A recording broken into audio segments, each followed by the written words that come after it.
Hey everybody, welcome back for episode 8 of Heady Daydreams. I am here this week to talk to you about something that I think we could all use thinking about right now, and that is the difference between being productive and being high performing. This is something that I think is just very ingrained in our Western society and also in other societies. China, for one, has an issue with work-life balance, just like we do here.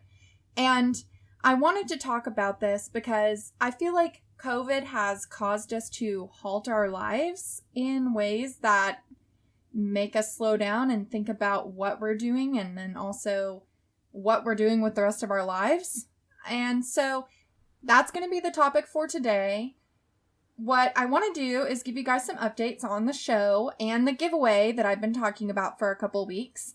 I have all the items for the giveaway. So later today, you need to go ahead, go to my Instagram, go to my Facebook, and check out the giveaway that I'm doing there. I'm going to need you guys to follow my awesome sponsors and then share the post on your story and tag me. And then if you want a bonus entry, what you can do is show that you're listening to my episode and tag Petty Daydreams as well. It's such a great bundle. I kind of curated these sponsors with the hopes that it'd be like a really cool, kind of like a care package from me to you. And I know I've said that before. But I wanted to do something special for you guys. It was originally supposed to be for meeting 500 followers, listeners, downloads, whatever. And I'm over 600 now. So I think what I'm going to have to do is that once I reach 700, that's when I'm going to start the giveaway or go ahead and announce who the winner is. So you'll have to check that out. I hope you guys enter to win it. It's going to be really awesome. I'll ship it directly to you and you won't have to worry about COVID or anything like that. If you're in the local area, I'd be happy to do a porch drop off. But I just wanted to say thank you for supporting me the way you guys do. And it's really funny. I'm actually now on the charts in Germany. So Apple Podcasts, I am 190. So top 200 for German podcast listeners. I wanted to say thanks. Or how would you say that in German? Danke, meine Freunde. I don't know if that's really the best accent, but thank you if you're a German listener, or maybe you're just one of my friends who lives in Germany. I have a few. So I'm going to go ahead and get into the topic for today, and then I'm going to give advice to a listener who's having kind of a complex issue with their significant other. And then I'm going to go ahead and do the hot take, which hopefully will cheer you up this week. So thanks for always listening, supporting me. I'm going to do more giveaways in the future. If you know of a really cool sponsor, let me know. And then next week, I'm going to have a guest on. And then every other week, I think, for the next 2 months, I'm going to have a very interesting guest on. I'm lucky enough to call this guest a friend of mine, and I hope you'll like to hear from her. But let's go ahead and get into the topic for today.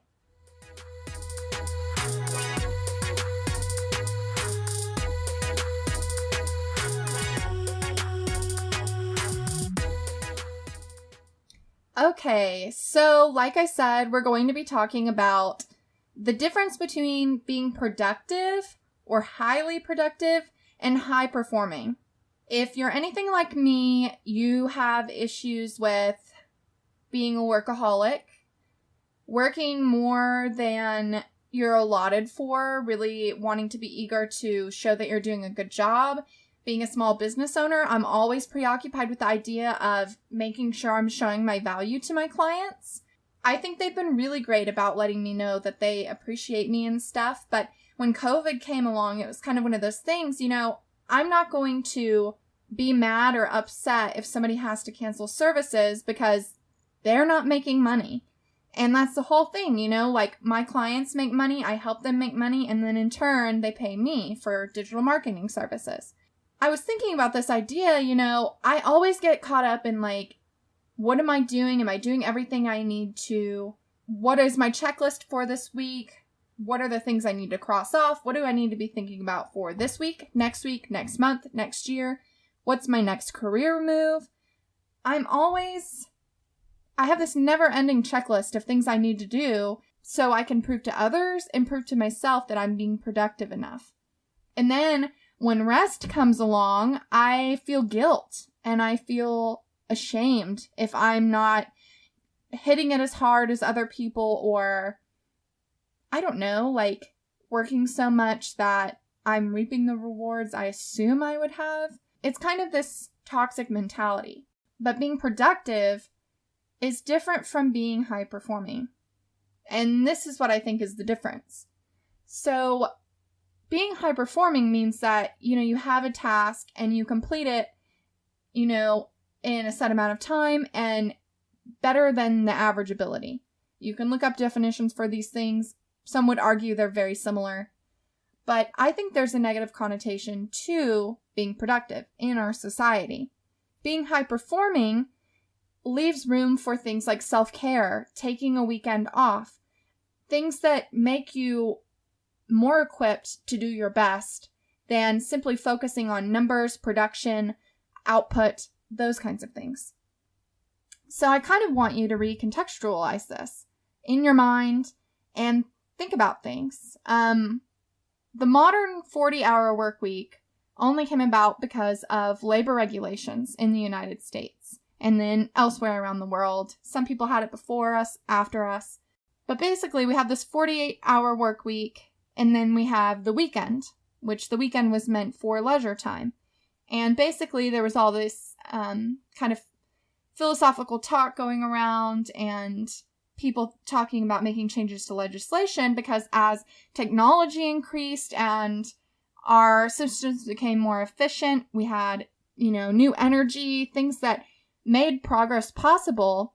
It was assumed that the worker would have more free time, more leisure, and be able to, pursue things like hobbies and stuff outside of work. But still, today, we have this issue, especially if you're a small business owner, where you feel like you have to do the most all the time. And this is where you see things like hustle harder than everybody else, hustle all the time, be a boss babe, which kind of annoys me at this point when I hear it and see it. But there's this idea that you've just always got to be doing something and working, and there's not necessarily this same amount of discussion on the other side of it, which is replenishing yourself and replenishing your energy, protecting your energy, stuff like that, which is very important. I mean, any business owner, any entrepreneur is inherently creative. You're thinking of new ideas, you're coming up with innovations on things we already use and everything like that. Sometimes we put ourselves on the back burner. And there's still this pervasive idea that this is how it has to be, because people are kind of short-sighted and they don't have a very good memory about the fact that we had these things then, or we had these systems then, and people think, well, that's how we've always done it, we should carry on this way. But they're not necessarily saying this is the entire timeline of labor, human labor, paid labor, slave labor, and they're not thinking about this is where we were, this is where we can go. A lot of people are remote working, and a lot of people are realizing that they're more productive when they're at home. A lot of employers feel more confident in their employees and in their output, their numbers, when they have people in desks, in chairs. But that doesn't necessarily mean that people are working harder or putting out as much. In fact, when people remote work, they actually perform higher. They perform at a higher ability. They get all their stuff done, and then they have extra time at home to take care of things they need to. I think we need to throw away this idea that you work a 40-hour work week, you go home, you have 5 hours before you have to go to sleep, and then the weekend is the only time when you have time to catch up on groceries, hobbies, family time, etc. So I'm kind of thinking, let's look at this entire timeline and let's look forward and let's implement those things. A lot of people are moving out of major cities right now because they can remote work, and the cost of living in those bigger cities is extraordinarily high. So it looks to me like we have an opportunity that we can change how we're thinking about this. We can take a pause, take a breath, and decide if a life of work until we're 65, 70, is it worth it for those precious hours we have outside of work? And then when we're not at work, we're thinking about work. Or how many text messages, how many emails that you answer on your own time. I think we've got to, start thinking about even our small businesses as something that we need to separate ourselves from and treat it like a job where we leave that job. And when we have those jobs that they want us to answer messages on the weekend and stuff like that, bending into that and doing those things on our own time just sets the precedent that employers can expect that of us. So me, being my own employer, I need to think about the fact that, Bobbie, you need to give yourself a freaking break, and you need to actually take a vacation where you're not working on that vacation, and you've got to unplug. So, back to this high-performing thing. When people have more of their needs met, they excel at their jobs. Think about the average commute for people. Some people are commuting an hour and a half to work every day. That's 3 hours out of their day. It's a great time to listen to podcasts, just saying. But it's also a time that is almost eaten up by your employer. You may not be on the clock, but you're still not on your own free time, really. But if we take all that away, if we think about it in a different way, and employers open themselves up to this idea that somebody can work from home and actually get way more work done in less hours, maybe that means that we have things like a 3-day weekend every week or a 4-day work week. We need to think about this stuff. I mean, guys, this is our opportunity. People say, let's return to normal or whatever. Normal, toss it out. I mean, we're all being told to slow down and reprioritize what we want in our lives. So being productive. If you want to say you're being productive, I want you to kind of take a mental inventory. What does that mean? When you say that you're highly productive, does that mean you're highly efficient? Things that could fall into the high performing category? Because honestly, if you're interviewing for a job saying that you're very productive or, even putting your production into numbers, does that really speak to your skill set? So I challenge you. Am I productive or am I a high performer? And there's all kinds of self-help books out there saying, like The Secrets of High Performers or The Secrets of Highly Successful People, things like this. And it's really crazy because you go back about 10 years on all the self-help book aisles, everything. It was all about get up early, read 5 books, go to work, after work, read more books, network with this many people, etc. It's just not realistic. I think we should open things up where people can pursue things outside of work. I mean, is work really the most important thing you do? I guess a lot of people, it's not wrong to derive satisfaction and identity out of your job, but you don't want to let your job completely consume who you are. None of us grow up saying, I want to spend all my life being one thing. We don't say, when we're thinking about, I want to be a doctor one day, we think about the people we're going to be helping. We don't think about the fact that there's so much sacrifice that goes into it, and it's an honorable thing. Especially, now, geez, nobody will wear a mask, but they're expecting doctors to, and they're expecting doctors to have the same level of care that they give to people when they're completely exhausted and fatigued. There's such a human element to it that I think compassion and empathy can solve. But, we don't see it as that person when I'm going to grow up to be a doctor, I'm going to have this family. I'm going to love wine. I'm going to do all these things. So flip that on its head and think about the person you are beyond the job. Because we have this tendency, mostly in the Midwest, the South, and Northeast, to make our jobs the only thing that matters and making being productive the only thing that matters. If there wasn't a capitalist system, it'd be more about who you are and what you're known for and the kind things you do for other people, more so than your job title. I just think we can imagine something better. And I think we need to allow people to imagine something better for themselves. And that's what's happening right now. People are working from home. People are able to see their kids more. People are like, why was I ever doing a 3-hour-a-day commute?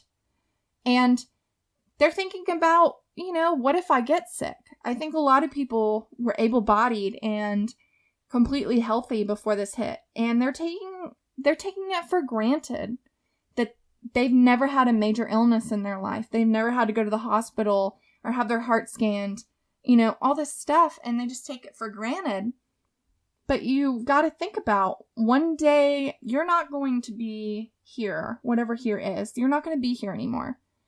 And so, did it matter that you spent 5 hours on a Friday evening instead of going out with your friends? You were working on something that could have waited until Monday? Think about those things. And high performing means you take care of yourself. You exercise. You eat healthy, or you eat things that make you feel good. You spend time with friends and family. And your mind isn't always on work. You have time to de-stress. You have time to declutter your mind. And you're taking care of yourself so that you can go to work and be at work, be completely present.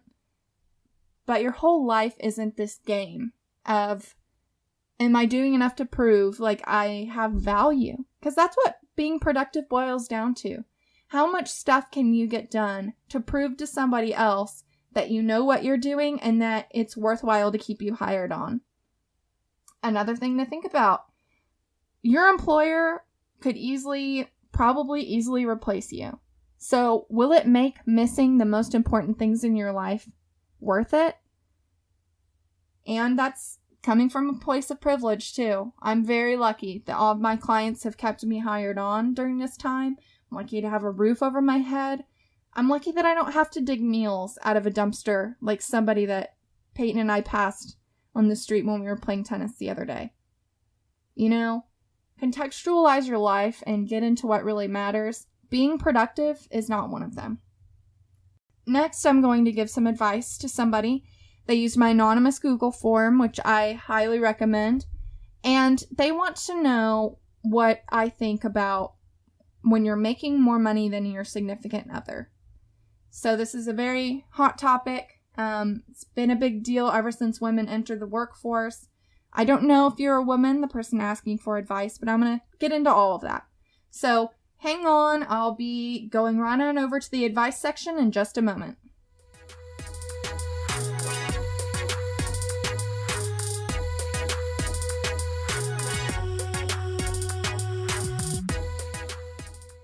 Okay, now we're back for the advice segment. So every week I have a Google form set up where you can email me. My email is pettydaydreams@gmail.com. My anonymous advice request form is featured on my Instagram. I think I have it featured on my website. I'm always working on that. So that's my WordPress blog.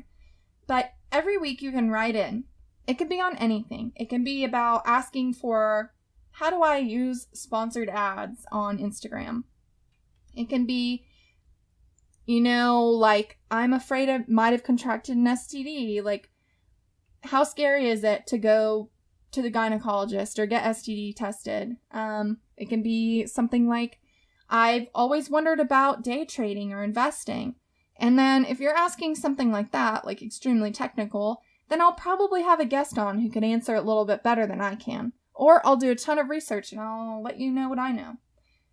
It can be anything across this huge spectrum. So this week, I'm helping a listener out with this advice request they sent in. So it says, making more money than your significant other. So this can be a big issue in a relationship, any relationship. Like I talked about in a previous episode, finances are something you should discuss with your significant other when you're moving in together, when you get married, before you get married. Finances can be such a big deal. And if you have issues talking about finances, it can be a predictor for later issues in your relationship. So I never really get anything about anybody's identities on here. But I'm going to assume that you are a female and you're in a relationship, perhaps with a male. I'll go into other scenarios after this. But I'm going to talk specifically about this. When you're a woman and you're making more money than your male significant other, it can kind of subvert these expectations and these kind of, I don't know, like undermine a man's worth in a way. I think in America and in a lot of gender norms, the man is often seen as a provider.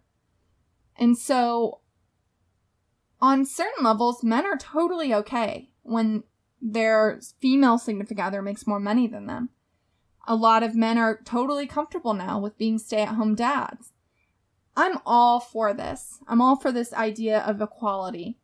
And both genders being seen as having access to equal opportunities. So that women can be the breadwinner, women can go to work, the man can stay home and stay with kids, or if they want to do one or the other thing, it's your choice. And there's nobody to tell you that what you're doing is wrong, or nobody with any kind of authority at least. All of these scenarios, it's supposed to be about choice, right? A woman's right to choose in all senses of that phrase. And it would be great and all if everybody felt the same way.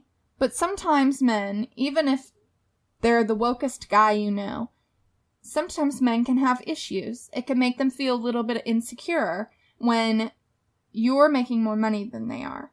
Or perhaps they're fine with it until their family members find out or something like that.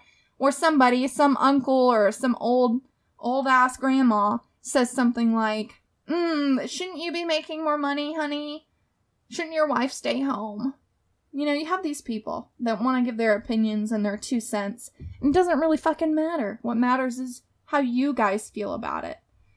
But you'll get people that chime in, and then anytime there's any kind of outside interference, you know, sometimes people think about it, and they're like, well, is this wrong? Like, am I really less of a man?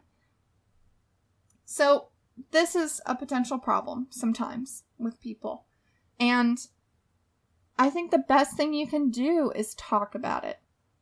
So, and this goes for all genders. So, if your significant other makes way more money than you, like mine does, you know, it can kind of hurt if you have ambitions and aspirations. So, when you take the gender equation out of it, or the gender factor out of it, you know, I think everybody in a modern relationship, most of the time you want to be equal partners. You both want to equally provide the same. But sometimes that's just not how it works. And so maybe taking this idea that your partner makes more money than you, taking that idea and realizing that you don't actually have to feel bad about it, that your partners, if your finances are joint, you know, when you get married, or maybe you set up different bank accounts, whatever you do, just let it be money. Does money really fucking matter that much? As long as you guys have a roof over your head, you're happy with your home, you have comforts, you have food, stuff like that, does it really matter where the money comes from? Now, if you guys have wildly different spending habits, that's definitely something to freaking talk about. You know, when you become one in marriage, it's both your money. And that's my opinion. And that probably also comes from the way I was raised. You know, my parents see, you know, they both had their own jobs, but they see it as their money and that they make big financial decisions together.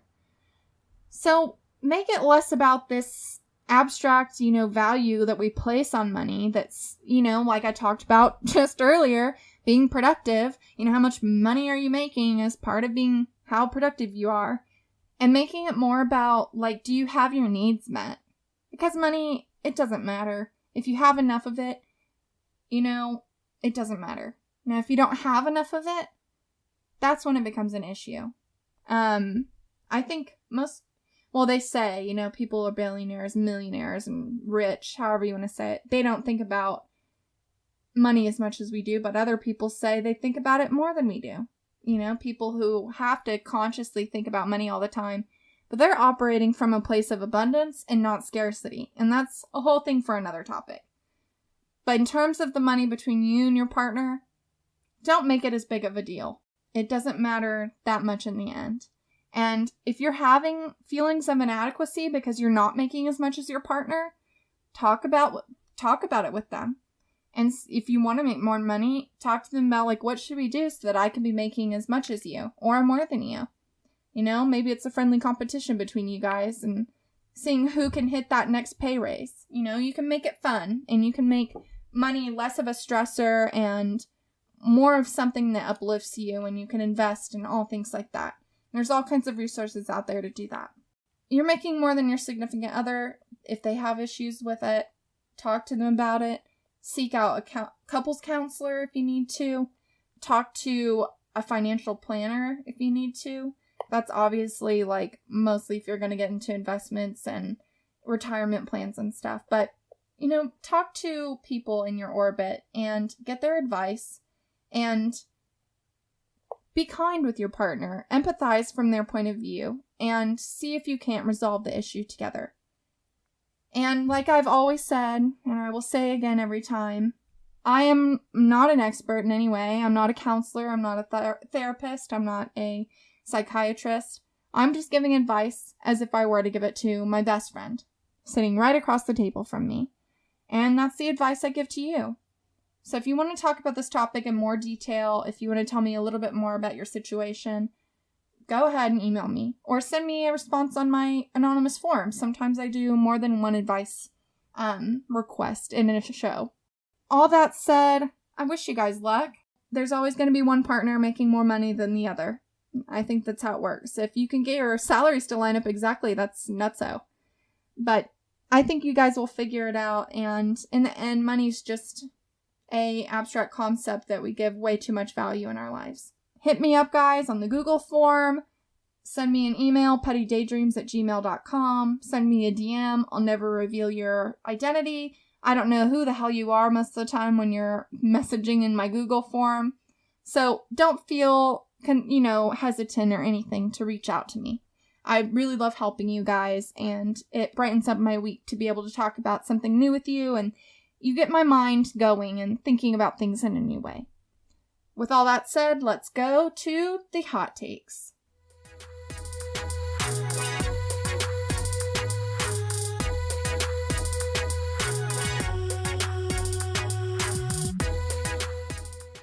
Hello, welcome back to the hot takes. So maybe somewhere in between picante sauce and flaming hot Cheetos is the level of spice on the hot takes. I don't know. What is that? What is the scale they use? Kelvin scale, I think it is, for how hot something is. Somebody give me a rating. Send me what you think these hot takes ratings are. And let me know how spicy and hot they are. And then afterwards, drink some Pepto-Bismol. So, I actually have a different kind of hot take for you this week. Always from the treasure trove of stupidity and sometimes glimmers of hope. I have this from you. This was a Facebook post. I screenshotted it. So it's like a diptych, if you know what that is. So 2 images side by side, typical meme format. And it has text on both sides. One is a soldier, or somebody. Who knows if they're a soldier? It's somebody in a gas mask wearing camo on the left, and it says, if he can wear this for hours while committing war crimes in his own country. And then on the other side, it's a guy wearing a mask, regular dude. You can wear this in Walmart for 15 minutes. And if that isn't some damn truth, I don't know what is. And guys, finally, they're supposed to be pulling the unidentified federal officers out of Portland. So that is some good news for this week. Another hot take I have for you, and I think you'll get a kick out of this. It was actually submitted to me by my friend. Another Facebook post. So it says, you are allowed, in quotes, to dance in the streets and even break into stores and burn down buildings, with or without a mask and standing on top of one another, as long as you are, in quotes, protesting, but you are, in quotes, not allowed to go to church. You are not allowed to see your dying relative. You are not allowed to attend funerals. You are not allowed to go to MLB games where there's usually so few fans that you were social distancing anyway, LOL, etc., etc. Open your eyes, America. So, I love that the main argument, guys, during this whole time that we politicized masks, that we basically shit on our own mouths about this whole pandemic, is people want to fixate on this idea that you cannot go to church. It's not like you're not allowed to worship. Like, I'm sorry, but yes, part of it is you get to commune with other people and other faith followers. But also, like, I don't know, I pray and talk to God at home constantly. And I think God would rather me stay home than go to a church and rub elbows with older woman who loves to shake my hand at church and wants to hug and kiss me every time I see her and give her freaking COVID because I couldn't resist from going out to the bar the night before. Or maybe I was doing something less risky. Okay, I'll give some people that. Maybe I went to the grocery store and I just happened to have it and I didn't know I had it and I was asymptomatic. But like, why? Your Christianity, your religion is not under attack like you think it is. And a mask mandate is not directly affecting you. This is for every freaking religion. This is for every citizen in the country. Or you want to act like, you know, open your eyes, America. My eyes are fucking open and you're posting on Facebook like a freaking idiot every single day.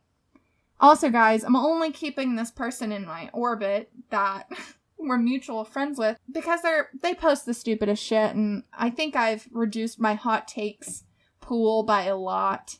So I keep them around because sometimes it's nice to know what, you know, people out of touch with reality are saying. I'll leave you with that. I'll leave you with this warning. Open your eyes, America.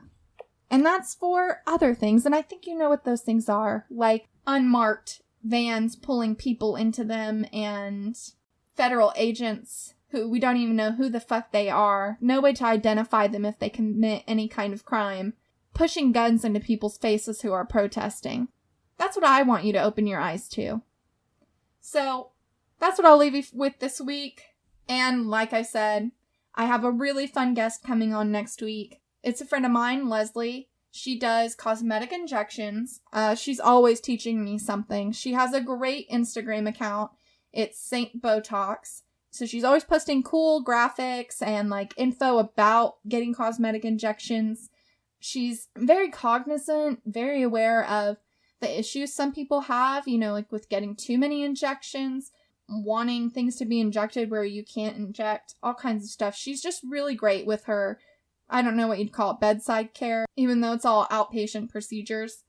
But she's going to be really great to listen to. We're going to talk about the whole gamut of things. And maybe by the end of it, I'll be convinced to get something. I know I probably will at some point, but Leslie's like the expert on this in my sphere. So we're going to have her on, and I think you guys will really enjoy hearing from her. It's wild. A lot of people get injections, and you would never know it. So it's something that I think is relevant to women and everybody. Males get injections too. Listen to that next week. Giveaways coming up on later today. I guess I'm recording this a few days ahead of time, okay? But the giveaway will be coming up today, Saturday, when episode 8, this episode, is released. So head on over to my Instagram. Maybe the giveaway post will be up already. Maybe it won't. But I hope you guys are really excited for it. And I can't wait to have you guys listen to my episode next week and the week after that. And this is a weekly podcast. Don't forget. So if you like this podcast, please leave me a review on Apple Podcasts. Apparently that really matters for helping me get on charts and stuff like that. I am motivated by numbers. So it'd be really cool if I could get on the charts here in the US, or, I'd be happy with even 199 or 200. I just really like doing this with you guys. But leave me a review if you like it, and tell me how you feel, I always like feedback. Send me feedback on my forum. Send me feedback to my email. When you're listening to the show, take a screenshot and share it to your story. Tag me. If you have a review you want to put on your story, tag me. I've done a few of those recently. Last episode, a few people sent me messages on Facebook, and, it was really great to hear that something in my episode resonated with them and that, it mattered to them. And as always, until I change my song, it is Bright Side by Evan Schaefer, the music that you'll hear throughout the episode. And I think that's all I have for you this week. So stay cool, wear a mask. Most of all, stay petty. Thanks for listening.